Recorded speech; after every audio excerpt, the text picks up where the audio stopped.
Welcome to Alaska Weather, a production of Alaska Public Media and the National Weather Service, Alaska Region. Produced and broadcast daily from the studios of KAKM, Alaska Weather provides complete forecasts, public, marine, and aviation for all of Alaska. Alaska Weather is made possible by the following sponsors.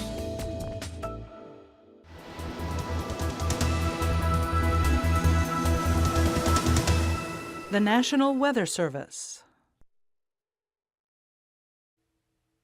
Good evening, I'm David Kramer here with your Alaska weather. As always, please visit our website at arh.noaa.gov.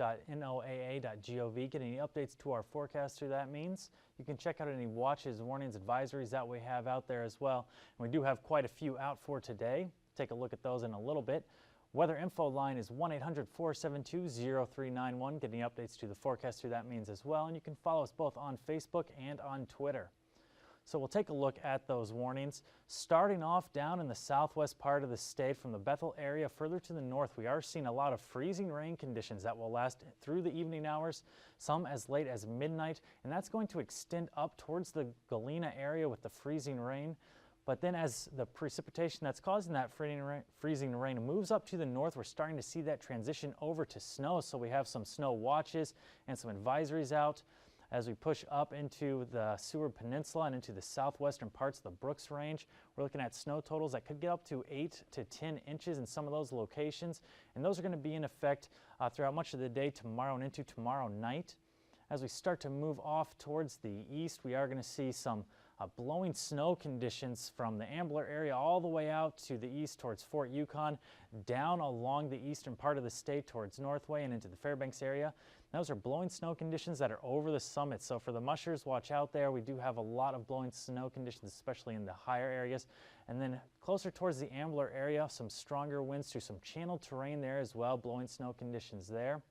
Those are going to last into the morning hours. And then as we move up along the North Slope coast out towards Kaktovik, we do have some blowing snow conditions there. And then way out west along the Bering Strait, some blowing snow conditions as well. A lot of activity going on through much of the state from the Alaska Range north throughout most of the interior west coast. So please, if you're in any of those areas, check our website for additional details or any times that we update any of those products. A lot of hazardous weather out there for tonight and tomorrow. Taking a look now at our satellite imagery, we'll see what's causing all of that weather. Our primary low is down around the eastern Aleutian Islands, bringing up a lot of moisture from the south. So watch this again, we can see our cloud cover out over the Gulf really starting to push to the north, bringing a lot of that warmer air, bringing some rain to the Panhandle area all along the Gulf Coast, starting to make its way further inland. We have a secondary weaker low that's forming closer towards Kodiak Island there that's starting to aid in bringing up some of that warmer air. And as we watch this loop one more time, we can see the cloud cover starting to advance over much of the state with some precipitation behind that and bringing in those freezing rain conditions to the southwest.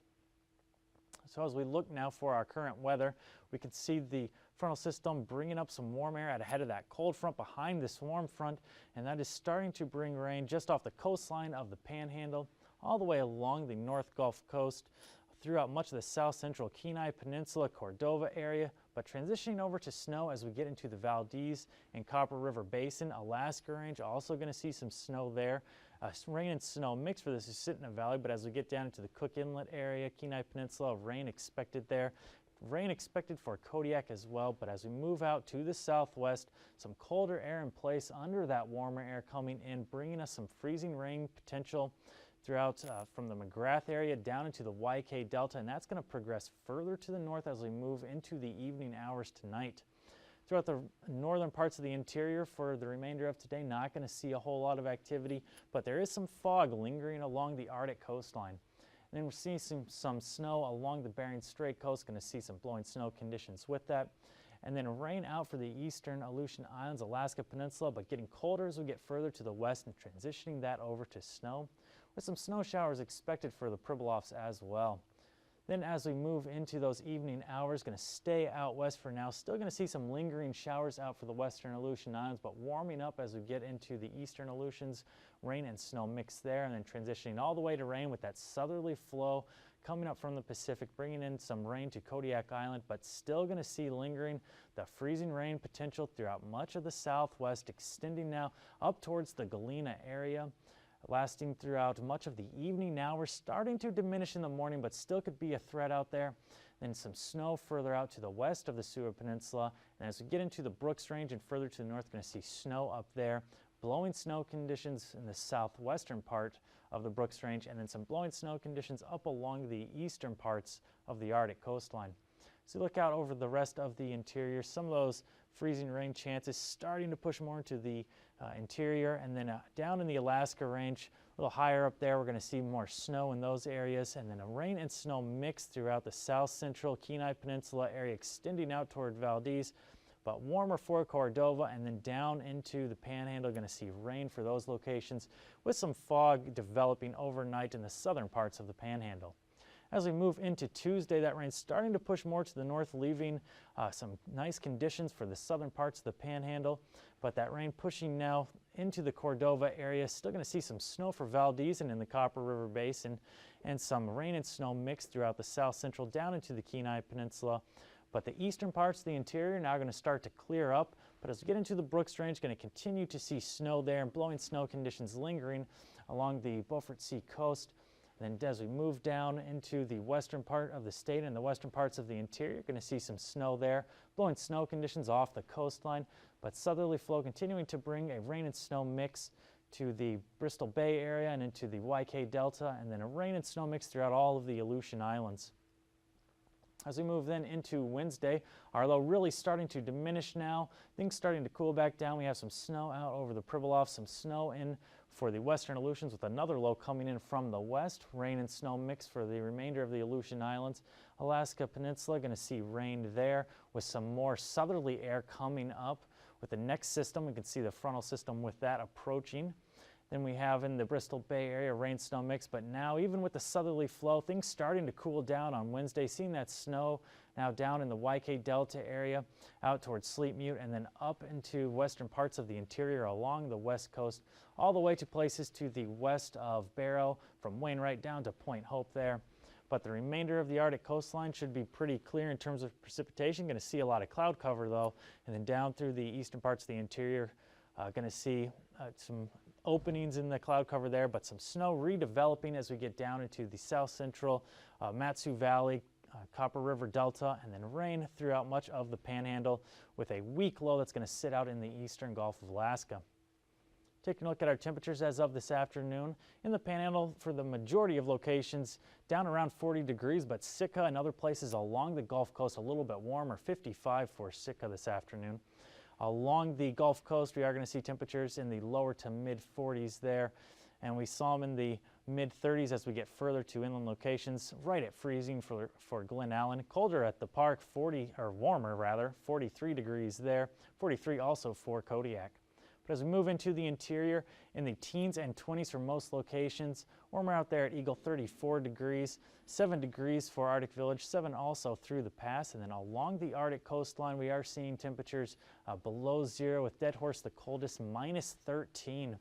So you move out towards the Kotzebue Sound area, getting pretty warm as we get closer to Kotzebue, around freezing there. But as we get out towards Tin City, 7 degrees there. Nome, 27, and other locations around the Norton Sound in the mid-20s. And Gamble at 10 degrees this afternoon. Down in the southwest, starting the YK Delta area, right around 30 degrees there. Mid to upper 30s in the Bristol Bay area, right around 40 degrees in the Alaska Peninsula. And as we move out into the Aleutian Islands, Atka and Adak both at 37 degrees, 34 for Shemya, and right around freezing for the Pribilofs. As we move for our lows tonight, temperatures dropping down just a little bit, staying right around freezing, dropping down to 30 for St. Paul, and in the upper 30s as we move out into the Alaska Peninsula, with Cold Bay 37, Sandpoint 38, in the mid-30s in the Bristol Bay area, Dillingham 35. Then in the YK Delta, right around 30 degrees there. Macoriac down a little bit lower, 27 degrees. So get into the Norton Sound area, Nome down to 20 degrees. Gamble only dropping a little bit down to 9 from their afternoon. And then in the Kotzebue Sound area, in the teens there, still colder as we get further off to the west, and then all the way along the Arctic coastline, staying below 0, but Dead Horse is actually going to be warmer tonight than it was this afternoon, -9 degrees there. In the interior part of the state, we're seeing temperatures in the lower teens increasing as we get further to the south, getting up into the 20s as we get closer towards the Alaska Range, and down in the south central, right around 30 degrees for the most part. Warmer as we get along the coastline. Homer 37 low for tonight, 38 expected low for Kodiak, 38 also for Cordova. And down in the southeast part of the state in the mid to upper 30s for the most part, with Haines, Skagway down around 36 degrees for tonight. Highs for tomorrow in the mid to upper 40s, warmest as we get further to the south. Yakutat up to 42 degrees tomorrow, right around 40 degrees for much of the south central. So you get into the Copper River Basin, 30 degrees expected high for Glen Allen. Right around freezing for a lot of the interior, colder as we get further to the north in the Brooks Range, seeing temperatures getting up into the 20s. Arctic Village is going to stay a little bit colder there, 15 degrees expected high for tomorrow. Single digits along much of the Arctic coastline, Barrow getting up to 1 degree.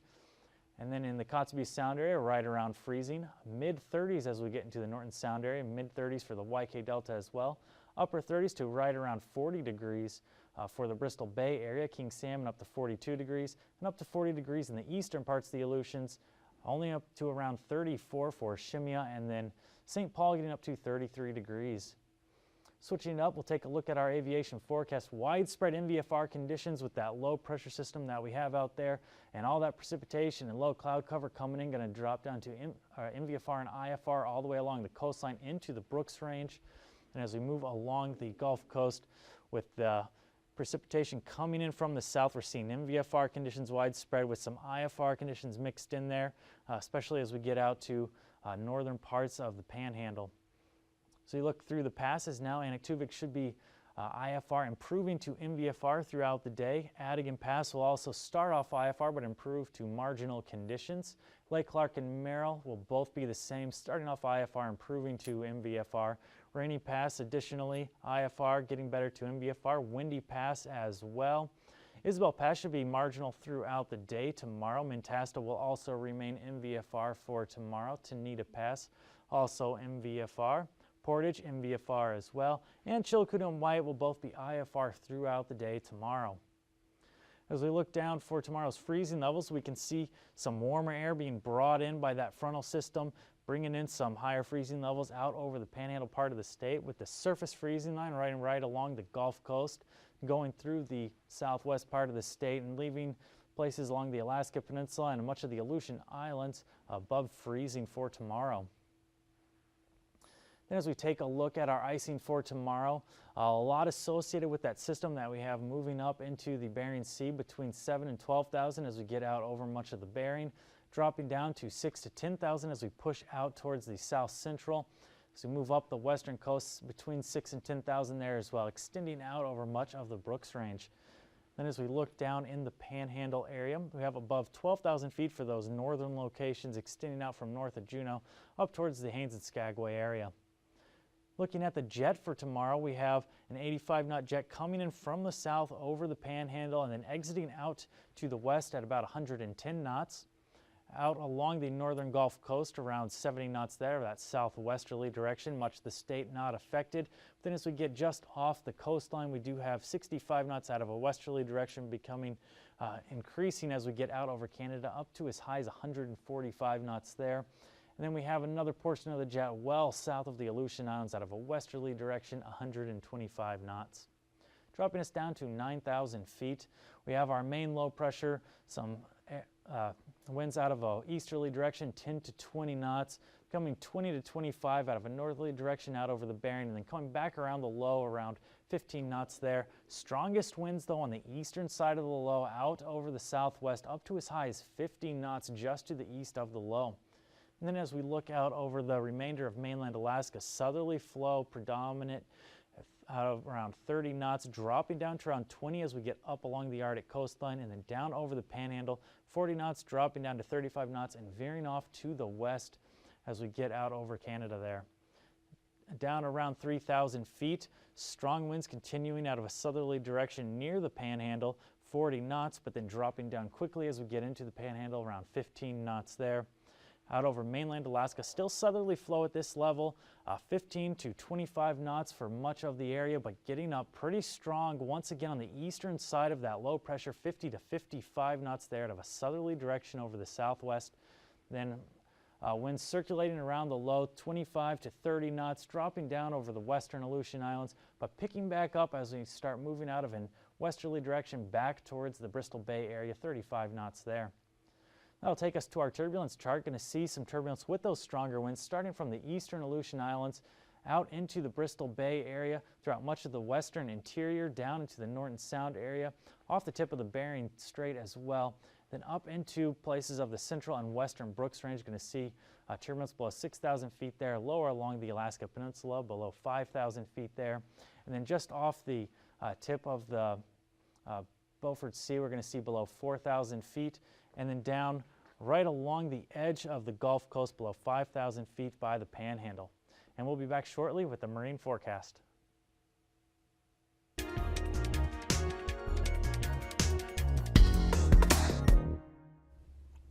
Good evening, I'm Harry Keeling, and on behalf of Alaska Public Media and the Alaskan Aviation Safety Foundation, welcome to Hangar Flying.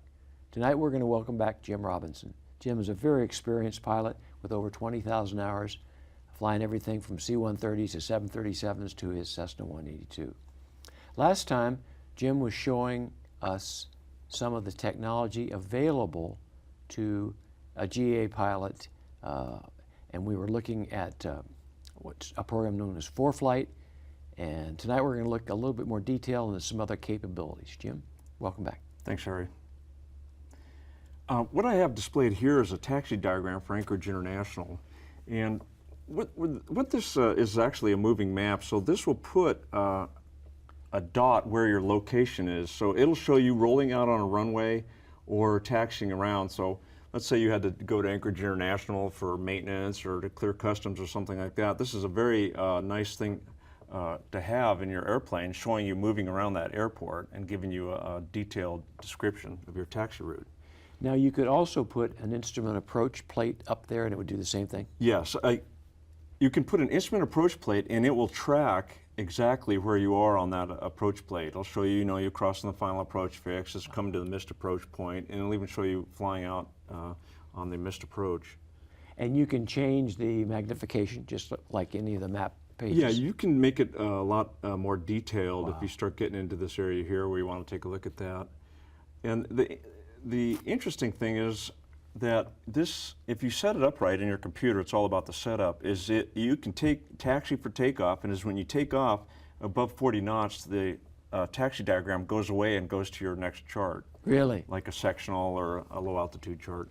Okay, let's look at one other fantastic piece of gear, and that is the AHARS. Okay, this is where the magic comes in. Let me try to get out of this here. So we're going to close out of this, and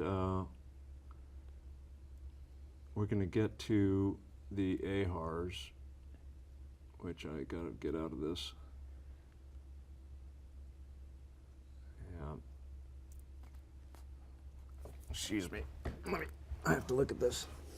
It's kind of hard to do it backwards. Yeah, I'm doing it backwards. So we're back to that theoretical flight. So what I want to do is put up I'm touching a little icon here that is, shows the AHARS. Okay, now we're up and running. Now this is the AHARS system. So what this does is it takes the GPS signal from the stratus, from the satellite, goes into the stratus, and Hold it does that up so our audience can see it. Okay. Here's the stratus. And that sits on your dashboard. This is mounted on the dashboard. Again, it doesn't have to be perfectly level. And this takes the GPS signal, does its magic in here, and through Wi-Fi puts it into your computer. Now, what this shows is your attitude, and we're not moving right now, so it's kind of dithering, but it shows 1 knot there. And it needs to move just like any GPS to get good data. So it doesn't have a heading. That's a magnetic track, and then it's fairly accurate in altitude right here and vertical speed. If you really want to have a big picture, you can expand it out like this. Now, ladies and gentlemen, remember what you're looking at here is an iPad mini. It's just blown up so it can fill your TV screen.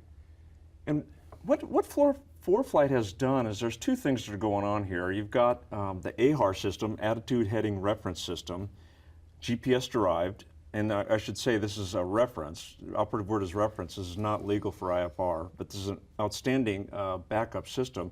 And then what ForeFlight has done is put synthetic vision. You see a little bit of terrain over here starting to pop up. You have some obstacles. Now we're at sea level, so any building's going to be an obstacle. Then you've got, that shows an airport, and it shows some mountains here, so it shows terrain. And there's the other airport. What is that? Z40. I can't remember what that is. So this is really interesting. So this is what you might see if Harry was flying like this, rock solid, good on, just holding altitude and airspeed. Now this is what happens when I fly. Again, this is on the attitude of the airplane. See, this is me trying to hold altitude and airspeed. So you see how this system works just by moving the airplane. That's your AHAR system. Now, Jim, we've got about a minute left. I think you've given us a great demonstration of this technology. It's ForeFlight. There's other software out there, but on an iPad mini, or you can use an iPad, and this Stratus system, which provides you the synthetic vision and the AHARs. I want to ask you one safety-related question. This can also be a two-edged sword, can it not? If you keep your head in the cockpit too long, you get kind of enamored with the technology. Absolutely. This is a really powerful tool, and just like any tool, it's got to be used appropriately. Being a powerful tool, it can hurt you if you're not using it appropriately. You always have to fly the airplane. You can't get distracted with all the information in this box. And the other piece is, it's just like a GPS. You have to know what you've got and what the different switches and how they work. Otherwise, it's going to get you in trouble as well. Absolutely. Jim, thanks for being on the program. This was fascinating. Thanks. Appreciate it. Ladies and gentlemen, I hope you enjoyed tonight's program and just an inkling of what's out there as far as technology for your GA cockpit. Pretty amazing stuff, but again, if you install it, make sure you know how it works and keep your head out looking around for other traffic. Till next time, fly safe.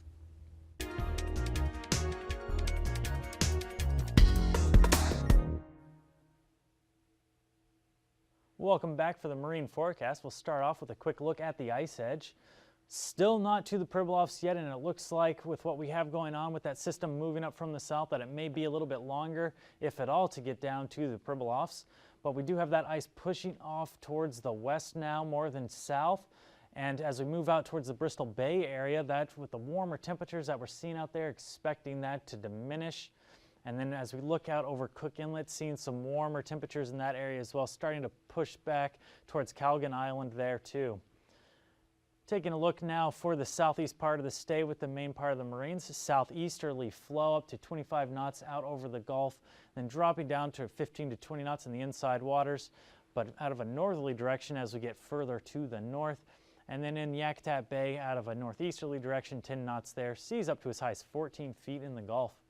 Then on Wednesday, continuing with that southerly flow, 20 to 25 knots most locations, still out of a northerly direction north of Juneau, 15 knots there.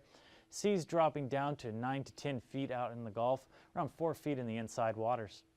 Moving to the south central, southerly flow dominates up to as high as 25 knots. Further to the south, Shelikof Strait even stronger, 30 knots there.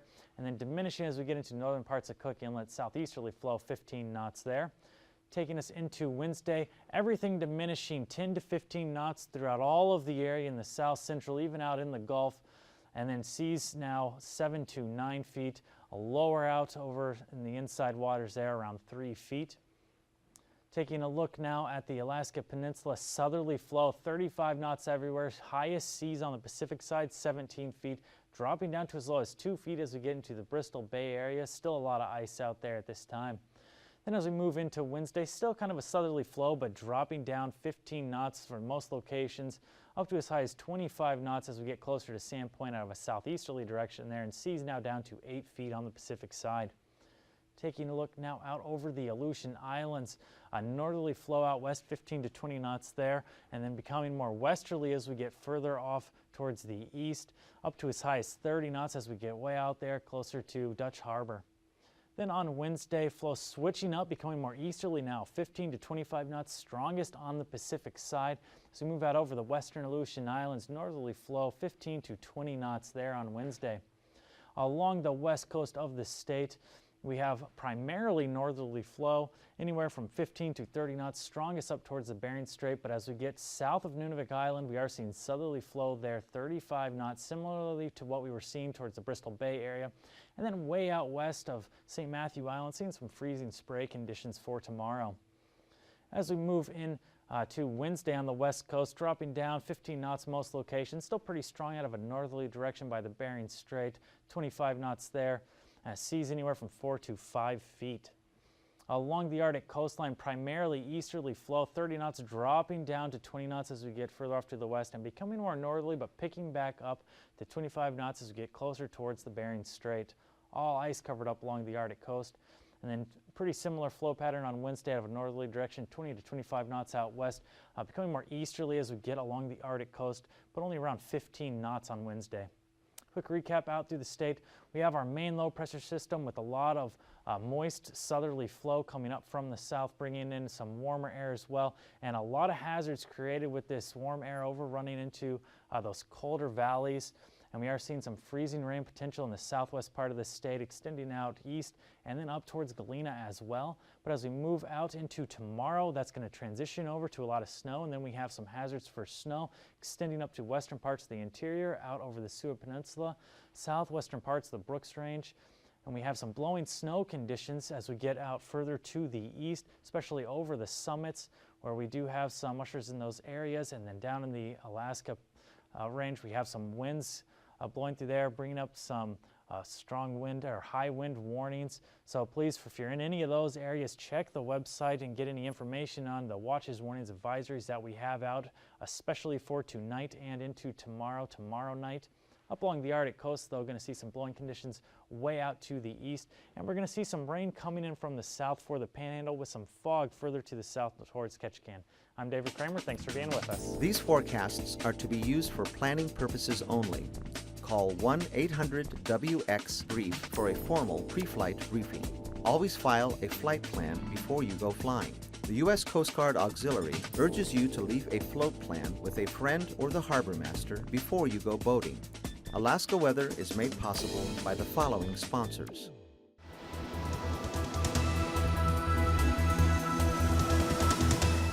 The National Weather Service.